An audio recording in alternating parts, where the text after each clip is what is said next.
So in a previous module, we learned that one of the most common modulation schemes is a simple quadrature modulator, as shown here, where we have an in-phase and an out-of-phase local oscillator that sets two orthogonal signals, the I and the Q, onto an output. So in principle, all we need to do is take the summation of that output and put it through an antenna. And typically to do that, we need to amplify the signal to get any kind of distance for transmission. And what we do is we introduce what's called a power amplifier,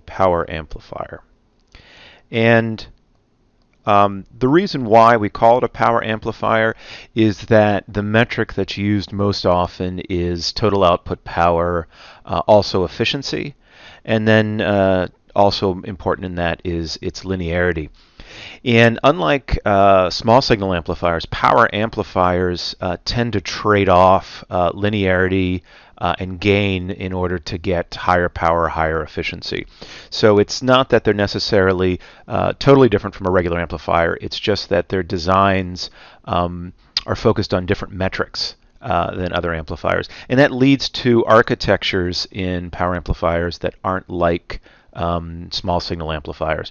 In particular, many power amplifiers can be switching amplifiers that have quite a bit of harmonics, but they provide very high output efficiency and output power, and so there's always a trade-off that's there. We'll discuss how to build a power amplifier in one of the last modules in this course. Now practically, typically we're not going to have a single amplifier. We usually have a cascaded stage of several amplifiers. And that's just because, like I said before, typically our goal is for very high output power here at the end. And each amplifier itself may not have sufficient gain. So we just put in some preamplifiers to take care of that. And as I've used sort of throughout this course informally, and I guess we'll introduce it here formally, we call the oscillator that drives these two quadrature signals as the local oscillator. And this just comes from the fact because it is the oscillator that's in the radio, and so if you will, it's the local oscillator that up or down converts the signal. And this architecture, as simple as it is called a direct conversion transmitter, and it is quadrature. Almost all of the digital communication we'll deal with involves a quadrature transmitter.